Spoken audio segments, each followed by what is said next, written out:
ती एक शांत रात्र होती. जोरदार वारा वाहत होता. आजूबाजूला कोणीच नव्हते. तेवढ्यात घराच्या गेटवर एक गाडी थांबली. रश्मी आतून बाहेर आली. तिने एक सुंदर साडी घातली होती. ती खूप सुंदर दिसत होती. जोराच्या वाऱ्यामुळे तिचे मोकळे केस तिच्या चेहऱ्यावर पडत होते, जे ती पुन्हा पुन्हा काढण्याचा प्रयत्न करत होती. मग अचानक तिच्या कानावर एक विचित्र आवाज आला. तो आवाज ऐकून तिच्या डोळ्यात थोडीशी भीती येऊ लागली. ती थांबली आणि आजूबाजूला पाहिले, पण तिचा काहीच पत्ता नव्हता. तिथे कोणीच नव्हते. वाऱ्याच्या खडखडाटशिवाय काहीच हालचाल नव्हती. पण तिला असे वाटले की कोणीतरी तिच्या अगदी जवळ उभे आहे आणि हळुवारपणे काहीतरी कुजबुजत आहे. रश्मीने फोनकडे पाहिले. रात्रीचे 12 वाजले होते. तिला लवकरात लवकर घरात जायचे होते, पण तिची पावले गोठलेली दिसत होती. तिचं हृदय वेगाने धडधडत होतं. मग अचानक मागून कोणीतरी तिच्या खांद्यावर हात ठेवला. ती घाबरली होती. तिचा श्वास जलद झाला आणि तिचे हात थरथर कापू लागले. तेवढ्यात मागून एक परिचित आवाज आला. आई. अरे, काय झालं? तू इतकी घाबरलीस का? रश्मीने घाबरून मागे वळून पाहिले. तिच्या समोर तिचा नवरा संजय उभा होता. तिची अवस्था पाहून संजयने लगेच तिचे खांदे धरले आणि हळू आवाजात विचारले, रश्मी, सगळं ठीक आहे ना? तू इतकी घाबरलेली का दिसतेस? रश्मीने आजूबाजूला पाहिले, पण आता तिथे कोणीच नव्हते. फक्त तिथे थंड वारा आणि दाट अंधारात लुकलुकणारे रस्त्यावरील दिवे होते. तेव्हा ती घाबरून म्हणाली, संजय, मला आताच कोणाचा तरी आवाज ऐकू आला. संजयने तिच्या चेहऱ्याकडे पाहिले. जिथे भीती स्पष्ट दिसत होती. तो हलकेच हसला आणि म्हणाला, अरे तू पण. कदाचित वाऱ्याचा आवाज किंवा तुला थकवा आला आहे, यामुळे तुला असं वाटत असेल. चल, आज जाऊया. रश्मीने होकारार्थी मान हलवली, पण तिच्या मनात अजूनही एक विचित्र भीती होती. जणू काही कोणीतरी त्यांना गुपचूप पाहत आहे. तो शेवटी कोण होता? रश्मीला खरोखरच कोणीतरी जाणवले होते की तो तिचा फक्त भ्रम होता. रश्मीने नाईट सूट घातला होता, पण तिच्या डोक्यातून तो आवाज अजूनही कमी होत नव्हता. तिला असे वाटले की कोणीतरी तिला आवाज देत आहे. कोणीतरी तिच्या अगदी जवळ आहे. संजय गाढ झोपेत होता. खोलीत फक्त घड्याळाची टिकटिक आणि बाहेरून येणाऱ्या वाऱ्याचा खळखळाट ऐकू येत होता. रश्मीने एक दीर्घ श्वास घेतला आणि स्वतःला समजावण्याचा प्रयत्न केला, पण झोपण्याचा प्रयत्न करताच ती जागी झाली. छातीवर हात ठेवून झोपून तिने खिडकीकडे पाहिले. खिडकी उघडी होती. खोलीत जोरदार वारा येत होता. पडदे उडत होते आणि तिच्या चेहऱ्यावर थंड वारा वाहत होता. तो आवाज करत होता, पण खिडकी कशी उघडली? तिने ती बंद केली होती. रश्मीचे हृदय जोर जोरात धडधडू लागले. ती घाबरून उठली आणि हळूहळू ती खिडकीकडे गेली. बाहेर पाहिली, पण अंधार होता. मला फक्त रस्त्यावरचे पिवळे दिवे आणि वाऱ्यात डोलणारी झाडे दिसत होती. तिने पटकन खिडकी बंद केली, कुलूप लावले आणि बेडवर परतली. पण आता तिची झोप उडाली होती. तिथे खरोखर कोण होते का? काही फक्त माझा भ्रम आहे, असा विचार करत तिने डोळे मिटले, बंद केले. भीतीमुळे तिला रात्री झोप नीट येत नव्हती. सकाळी दारावर थाप पडताच रश्मी लवकर उठली आणि घड्याळाकडे पाहिले.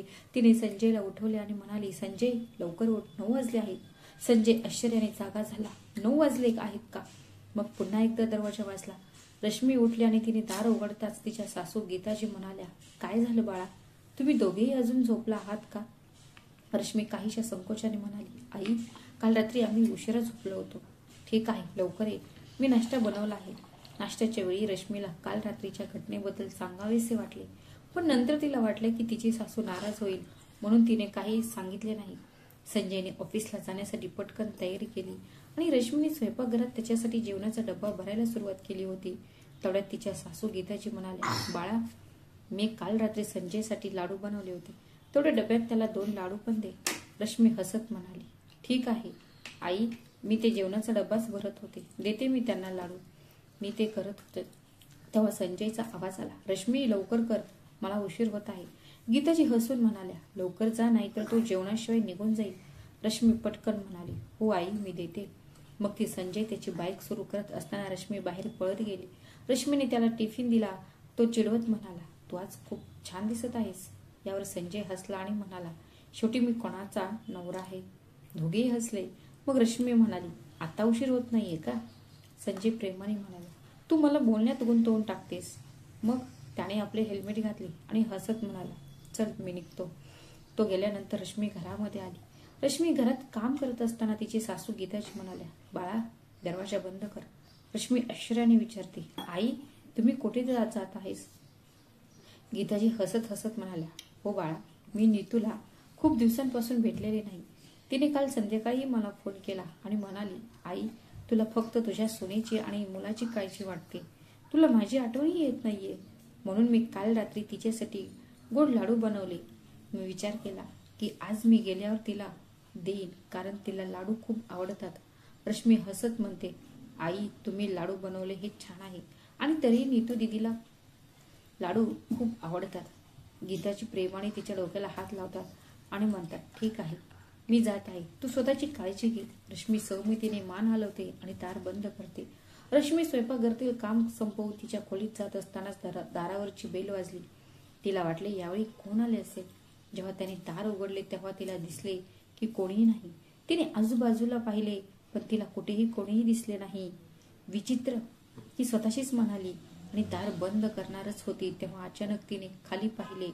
हे काय आहे? रश्मीचे डोळे विस्फारले होते. दारासमोर एक कापलेला लिंबू ठेवलं होतं, जे कुंकाने भरलेलं होतं, आणि त्याच्याजवळ एक दिवा जळत होता. हे पाहून तिचे हृदय जोरात धडधडू लागले. भीती आणि चिंतामुळे ती बोलूही शकत नव्हती. तिने पटकन झाडू उचलून लिंबू फेकून दिलं. मग तिने आजूबाजूला पाहिले, पण तिला कोणीही दिसले नाही. हे कोणी आणि का ठेवले? तिच्या मनात प्रश्न येऊ लागले. तिने पटकन दार बंद केले आणि आत येऊन पाणी पिऊ लागली. तिने घड्याळाकडे पाहिले. दुपार झाली होती आणि ती अस्वस्थ वाटत होती. तिला असे वाटले की कोणीतरी तिच्यावर लक्ष ठेवून आहे. त्याने खिडकीची पडदे काढून बाहेर पाहिले, पण तिथे कोणीच नव्हते. तिच्या मनात वेगवेगळे विचार येत होते. मी हे आईला सांगू का?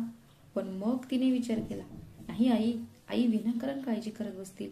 आता प्रत्येक आवाज तिला घाबरवत होता.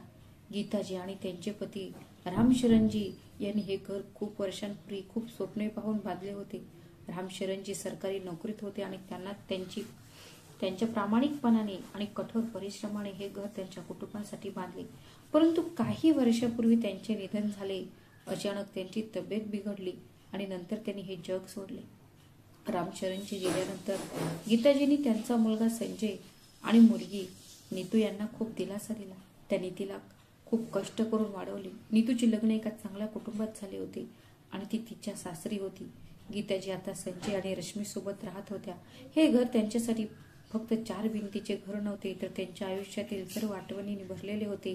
प्रत्येक कोपऱ्यात रामचरणजींची काही ना काही आठवणी होत्या. आणि आता जेव्हा रश्मी सून म्हणून या घरात आली, तेव्हा या घरात एक नवीन चमक आली.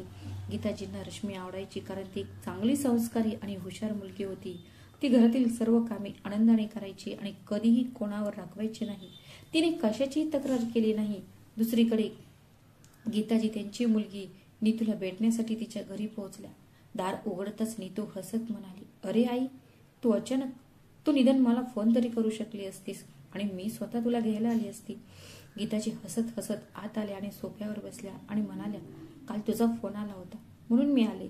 तू म्हणत होतीस की मी तुला विसरले आहे, आणि हो, मी तुझ्यासाठी तुझा आवडता गोड लाडू देखील आणले आहेत. लाडू पाहून नीतू आनंदी झाली आणि म्हणाली, वा आई, तू नेहमीच माझ्यासाठी काहीतरी बनवतेस. मग ती स्वयंपाकघरात गेली आणि पाण्याचा ग्लास घेऊन आली. आईच्या शेजारी बसून तिने आईला ग्लास दिला आणि म्हणाली, आई, तू त्या जुन्या घरात किती काळ राहणार आहेस? मला तिथल्या भयान शांततेची भीती वाटते. तू तुझं घर विकून इथे जवळच घर का घेत नाहीस? आपणही इथेच राहू. तुम्ही जवळ राहिलात तर मलाही बरे वाटेल. गीताजी हसल्या आणि म्हणाल्या, बाळा, ते घर फक्त विटा आणि दगडांनी बनलेले नाहीये. त्यात तुझ्या वडिलांच्या आठवणी आहेत. संजय त्याच घरात लहानाचा मोठा झाला आणि आता रश्मी त्याच घराला स्वतःचं घर मानते. मी त्या घराला कसे सोडू शकते? नीतू थोडीशी नाराजीने म्हणाली, आई, मी समजू शकते. हो, पण किती काळ? तिथे फक्त तू आणि संजय, रश्मीच. पण जर तू इथे आलीस तर मीही इथेच आहे, नरेशही आहे, आणि तुला एकटे वाटणार नाही. गीताजींनी ग्लासातून पाण्याचा एक घोट घेतला आणि नीतूचा हात धरून प्रेमाने म्हणाली, बाळा, मी एकटी नाहीये. माझा संजय माझ्यासोबत आहे. त्याची बायको रश्मीही मला तिच्या आईसारखी वागवते, आणि त्या घरात तुझ्या वडिलांच्या आठवणी आहेत. मी त्यांना कसे सोडून जाऊ? नीतू थोड्याशा नाराजीने म्हणाली, आई वडिलांच्या आठवणी तुझ्या हृदयात आहेत. त्यामुळे घर विकायला काय हरकत आहे? तिचे म्हणणे ऐकून गीताची गप्प राहिली. नीतूला कसे समजावून सांगावे हे तिला कळत नव्हते की प्रत्येक नातं फक्त एकत्र राहून टिकत नाही. तर भावनांचे एक बंधन देखील असते. या सगळ्या गप्पा चालू असतानाच नीतूचा नवरा नरेशही तिथे आला. त्याने गीताजींना पाहिले आणि हसत म्हणाला, अरे आई, तुम्ही कधी आलात? मी एका मीटिंगमध्ये होतो म्हणून भेटायला येऊ शकलो नाही. गीताजींनी प्रेमाने उत्तर दिले, बाळा, मी थोड्या वेळापूर्वीच आले. मला वाटले की मी नीतूला भेटावे. खूप दिवस झाले आहेत मी नीतूला भेटून. नरेश पुढे गेला आणि गीताजींचे पाय स्पर्श करून म्हणाला, आई, खूप चांगले केले. तसे नीतू बरोबर बोलत होती. तुम्ही आता त्या जुन्या घरात राहू नये. गीताजी थोड्या हसल्या आणि म्हणाल्या, बाळा, माझ्या आठवणी त्या घरात आहेत. पण नीतू लगेच म्हणाली, आई, आता आमचं ऐक आणि ते जुनं घर विकून टाक. आमच्या जवळच एक छान घर विकत घे. बघ, इथलं वातावरणही चांगलं आहे. नरेशनेही होकारार्थी मान हलवली आणि म्हणाला, हो आई, आता त्या भागात काहीही पूर्वीसारखे राहिले नाही आणि आता तुमच्या घराभोवती तुमचे स्वतःचे कोणीच नाही. जर तुम्ही जवळच घर खरेदी केले तर तुम्ही अधिक सुरक्षित आणि आनंदी राहाल. गीताजी त्यांचे शब्द ती लक्षपूर्वक ऐकत होती. मग ती म्हणाली, बाळा, मला तुझी काळजी समजते, पण त्या घरात संजय आणि तुझे बालपण आहे. मी ते इतक्या सहजासहजी सोडू शकत नाही. नीतू काहीशी चिडून म्हणाली, आई, आम्ही तुमच्या भावनांचा आदर करतो, पण तुम्हाला आमची अडचण समजत नाही का? आम्हालाही वाटते की तुम्ही आमच्यासोबत राहावे. मलाही वाटेल की तू सुरक्षित आहेस. गीताजींनी नीतूचा हात प्रेमाने धरला आणि म्हणाले, बाळा, मी जिथे आहे तिथे मी आनंदी आहे. जेव्हा मी माझा विचार बदलेन तेव्हा आपण त्याबद्दल विचार करू. सध्या तरी तिथेच राहू दे. नीतू आणि नरेश एकमेकांकडे पाहू लागले. आईला कसे पटवावे हे त्यांना समजत नव्हते. ठीक आहे, ते सोडून दे. आई, असो, मला माहीत आहे की तू तुझ्या मुलाचे आणि सुनेचे जास्त ऐकतेस. तुला माझे शब्द निरुपयोगी वाटतात. नीतू थोड्याशा रागीट स्वरात म्हणाली, पण आज मी तुझे अजिबात ऐकणार नाही. आज तू माझ्यासोबत राहशील. मी तुला जाऊ देणार नाही. गीताजींनी तिच्याकडे प्रेमाने पाहिले आणि म्हणाल्या, अरे नाही बाळा, मी इथे राहणार नाही.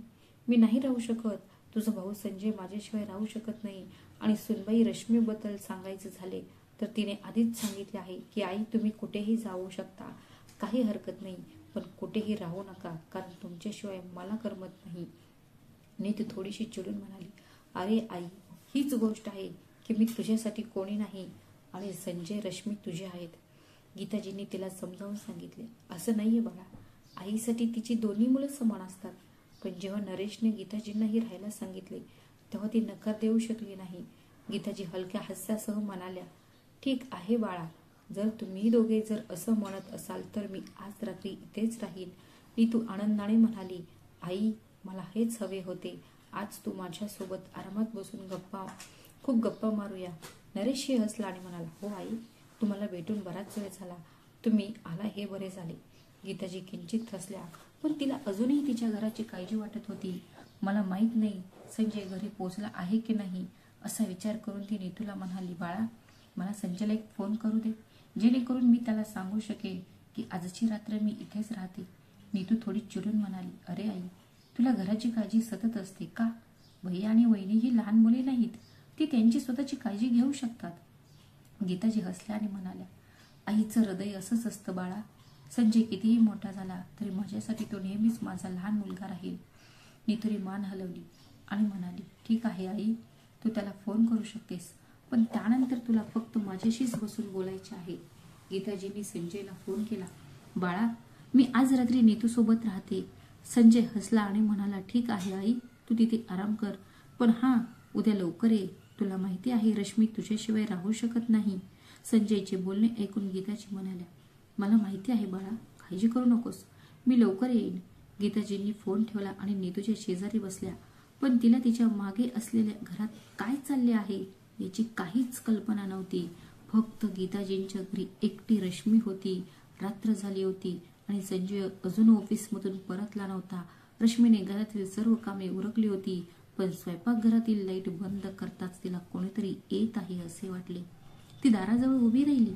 तिचे हृदय जोरजोरात धडधडू लागले. ती हळूहळू पुढे गेली आणि दाराकडे पाहिलं, पण तिथे कोणीच नव्हतं. ती स्वतःला पटवून देऊ लागली की हा कदाचित माझा भ्रम आहे आणि संजय येण्याची वाट पाहू लागली. जेव्हा दारावरची बेल वाजली, तिने पटकन दार उघडले तर संजय तिच्या समोर उभा होता. त्याला पाहून रश्मीच्या चेहऱ्यावर हलकेसे हास्य होते, पण तिच्या डोळ्यात थोडीशी काळजीही दिसत होती. संजय आत येताच रश्मी म्हणाली की छान झालं तू आलास. आई अजून आली नाहीये, मी तिला फोन करायचा विचारच करत होते. बॅग ठेवताना संजय म्हणाला, अरे आई, ती तर आज नीतूच्या घरी राहणार आहे. नीतू आणि दाजीनी तिला तिथे थांबवून घेतलंय. हे ऐकून रश्मी थोडी दुःखी झाली आणि हळू आवाजात म्हणाली, आई इथे असती तर बरं झालं असतं. घर खूप एकटं वाटतंय.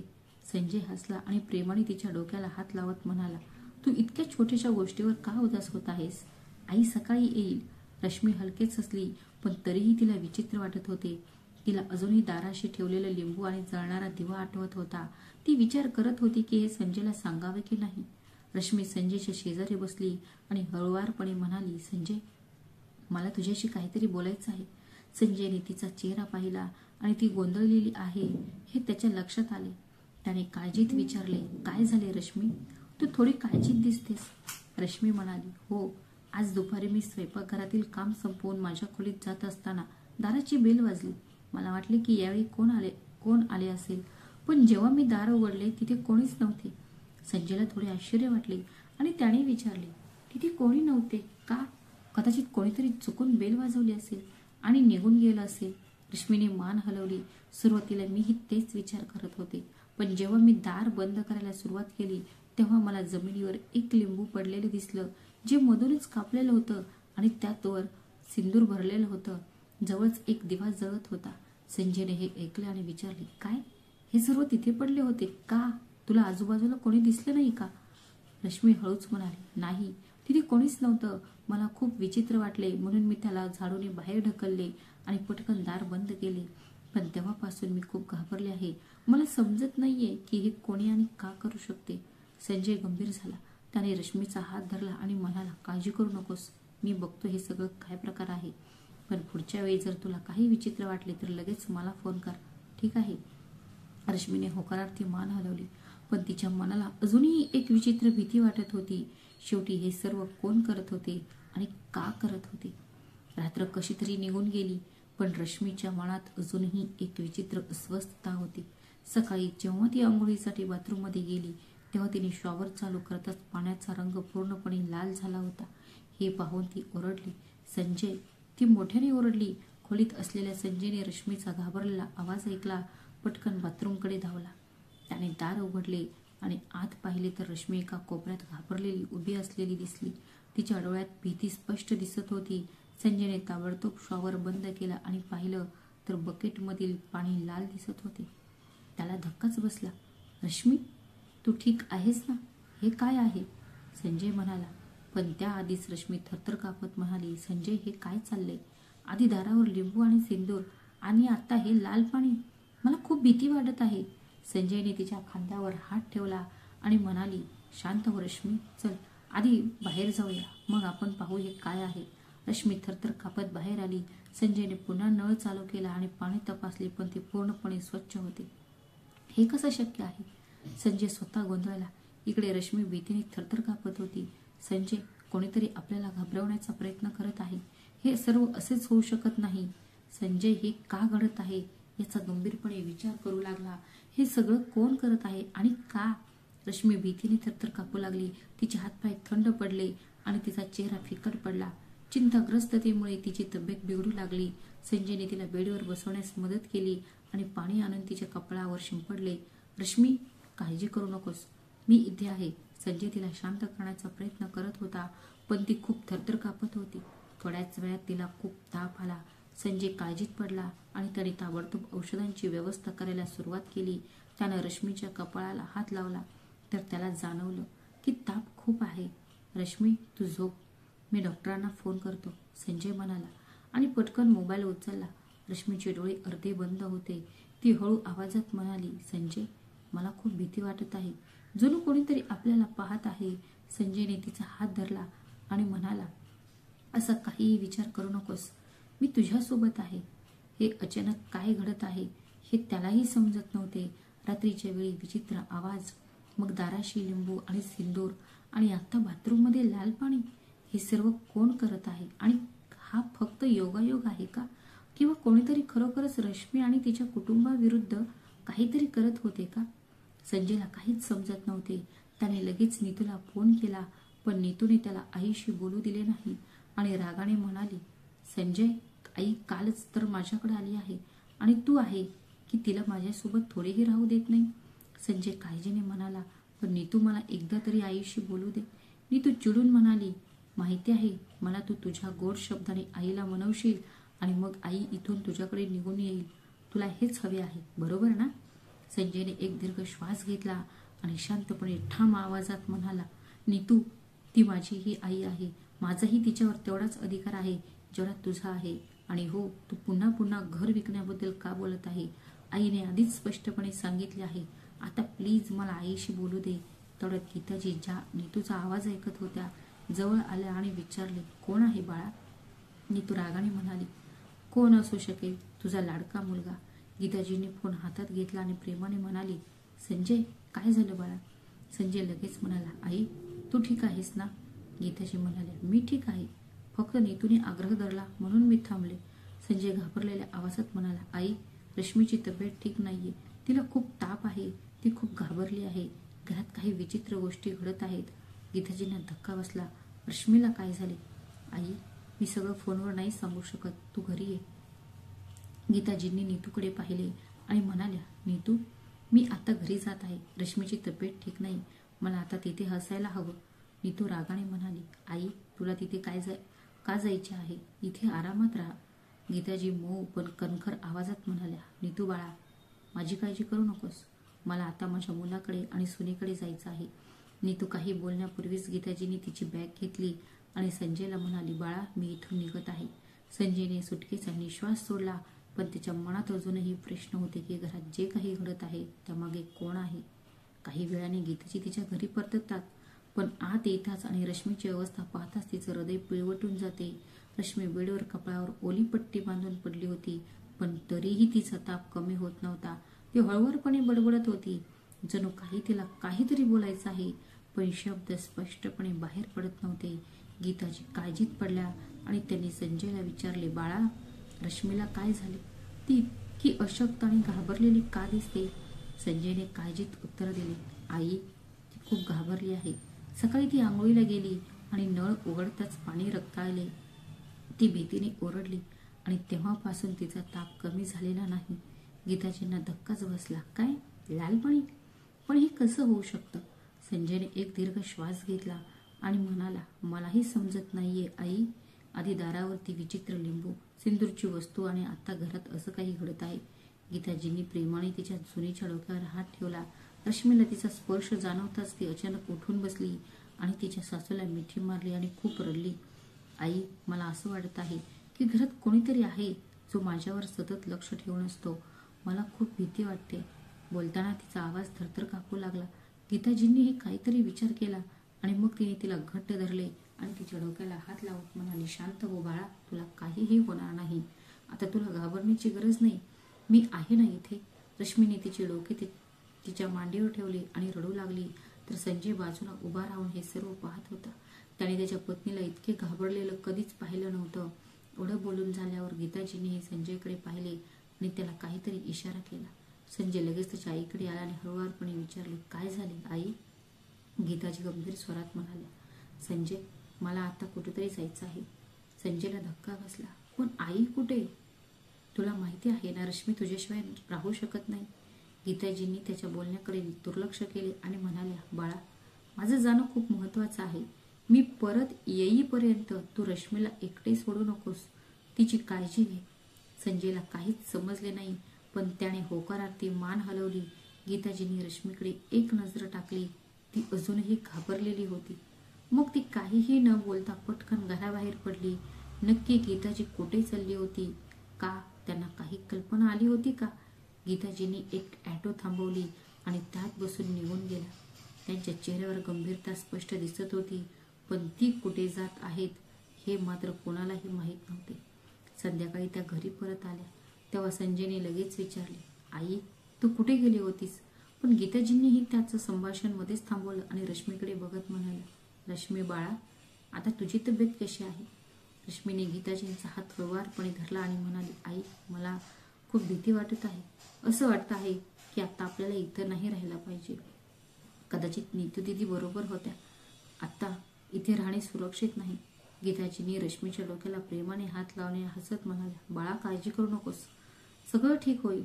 हे तुझं घर आहे, तुला कुठेही जाण्याची गरज नाही. मग तिने संजयकडे पाहिलं आणि म्हणाली, संजय तू रश्मीच्या शेजारी बस, मी काहीतरी खायला आणते, मग आई आणि मुलगी एकत्र बसून जेवू.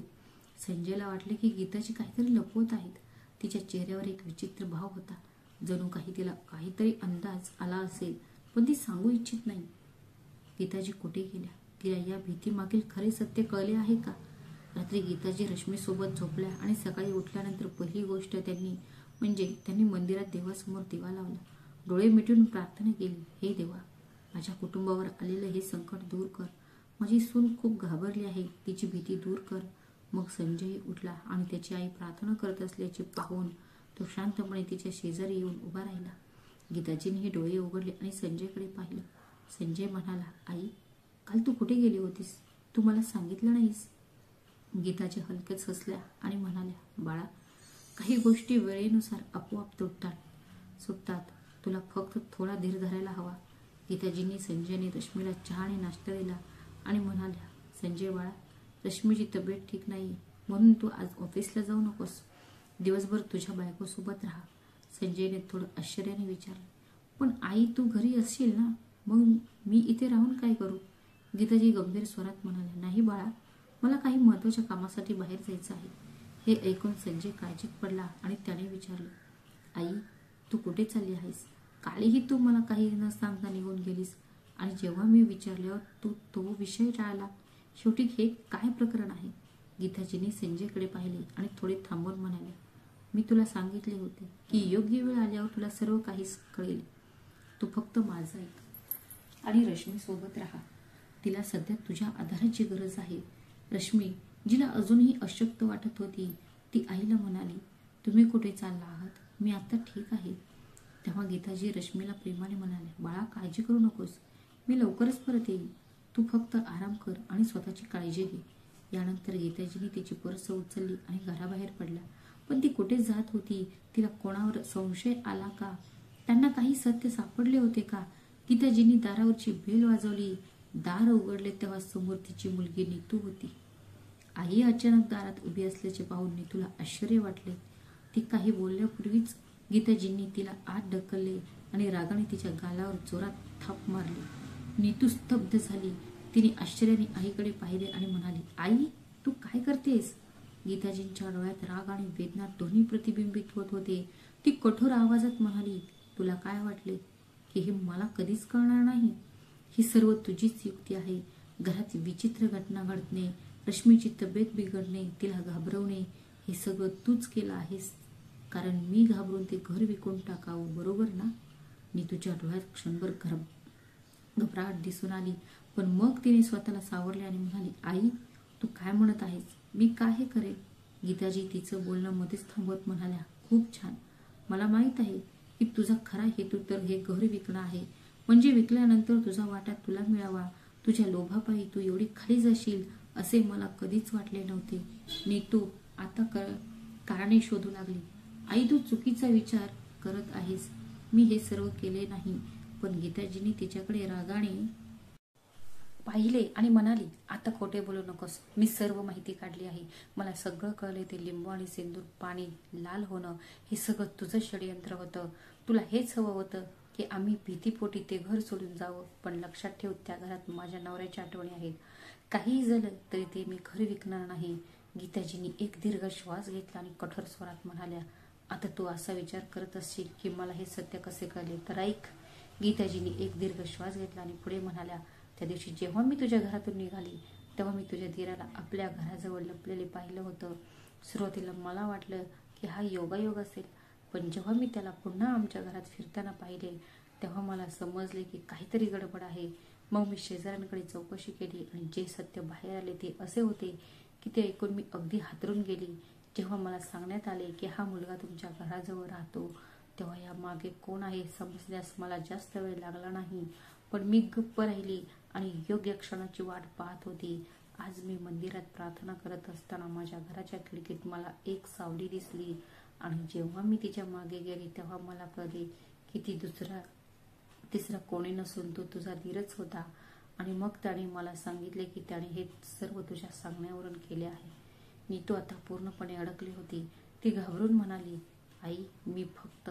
गीताजीने तिच्याकडे कठोरपणे पाहिले आणि गडगडणाऱ्या आवाजात म्हणाला, फक्त काय? सांग, तू हे सर्व का केलेस? आता नीतूचा संयम सुटला. ती रागाने ओरडली, कारण मी आता जास्त वाट पाहू शकत नव्हती. बाबा गेल्यानंतरही तू घर तुझ्याकडेच ठेवलेस, पण त्यावर माझाही हक्क आहे. मलाही माझा वाटा हवा. गीताजीने त्यांच्या मुलीकडून हे अपेक्षित नव्हते. ती थंड आवाजात म्हणाली, वाटा? नातेसंबंध म्हणजे कोणती मालमत्ता नसते नीतू. पण तुला हे समजणार नाही, कारण तू पैशाच्या लोभापायी आपल्याच कुटुंबासोबत विश्वासघात केला. नीतूने आईच्या विरुद्ध दिशेने मान फिरवली आणि म्हणाली, आई, मला फक्त माझा हक्क हवा होता. यात चुकीचं काय आहे? गीताजींचे डोळे अश्रूंनी भरले, पण तिने स्वतःला सावरले आणि म्हणाली, ऐक, आता तुला माझ्या घरातून काहीही मिळणार नाही. मी माझ्या आयुष्याच्या शेवटच्या श्वासापर्यंत ते घर विकणार नाही आणि आजपासून माझ्या घराचे दरवाजे तुझ्यासाठी कायमचे बंद आहेत. मी समजेन की मी कधीच मुलीला जन्म दिला नाही. असे बोलून गीताजींनी नीतूला शेवटचं कडक उत्तर दिलं आणि शेवटचे कडक नजरेने तिच्याकडे पाहून दरवाजा उघडून बाहेर पडली. तिच्या मनात तिच्या मुलीबद्दल असलेले प्रेम आज पूर्णपणे नाहीच झालं होतं. गीताजींच्या हृदयात एक वादळ निर्माण झाले होते. त्यांना त्यांच्या मुलीबद्दलचे सत्य कळल्यानंतर त्यांचे हृदय पूर्णपणे तुटले होते. त्यांच्या डोळ्यात अश्रू होते, पण त्यांचे हेतू पूर्वीपेक्षाही अधिक मजबूत होते. नीतू तिला थांबवण्यासाठी एक शब्दही बोलली नाही. संपूर्ण मार्ग ती विचार करत राहिली, आईच्या प्रेमावर लोभ कसा मात करत होता. माझ्या स्वतःच्या मुलीने माझ्या स्वतःच्या घराला छळ आणि भीतीचे घर बनवले. घरी पोहोचल्यानंतर गीताजीने संजय आणि रश्मीला सांगितले की आपल्याला घाबरवण्यासाठी तिने तिच्या धीराला लिंबू, सिंदूर आणि लाल पाण्याचा खेळ करायला सांगितलं होतं, जेणेकरून आपल्याला वाटेल की घरात काहीतरी वाईट शक्ती आहे आणि भीतीपोटी आपण हे घर विकून टाकू. बाळा, हे सर्व तुझ्या बहिणीची शाळा होती. हे ऐकून रश्मी स्तब्ध झाली, तर संजयच्या डोळ्यात राग आणि दुःख एकाच वेळी दिसत होते. त्याला विश्वास बसत नव्हता की त्याची बहीण लोभामुळे एवढ्या खालच्या पातळीवर जाऊ शकते. तर मित्रांनो, ही कथा आपल्याला शिकवते की लोभ आणि स्वार्थ नातेसंबंधांना पोकळ बनवतात. गीताजींनी त्यांची मुलगी नीतूला अपार प्रेम दिलं, पण लोभाने तिला इतके आंधळे केले की ती स्वतःच्या आईला आणि भाऊजाईंना घाबरवण्यास आणि फसवण्यास ही मागे पुढे पाहत नव्हती. नीतूने लोभामुळे तिच्या आई आणि भावाचा विश्वासघात केला, परंतु संजय आणि रश्मीने गीताजींना पाठिंबा दिला आणि हे सिद्ध केले की खरे कुटुंब तेच असते, जे प्रत्येक परिस्थितीत एकमेकांना साथ देते. कितीही मोठी फसवणूक असली तरी सत्य नेहमीच जिंकते. जे लोक सत्यवादी असतात ते त्यांच्या हक्कासाठी आणि प्रतिष्ठेसाठी उभे राहतात, मग परिस्थिती काहीही असो. मित्रांनो, तुम्हाला ही कथा कशी वाटली? जर तुम्हाला ती आवडली असेल तर कृपया व्हिडिओला लाईक करा आणि चॅनलला सबस्क्राईब नक्की करा. अशाच एका मनोरंजक कथेत भेटूया. तोपर्यंत स्वतःची आणि तुमच्या प्रियजनांची काळजी घ्या. धन्यवाद.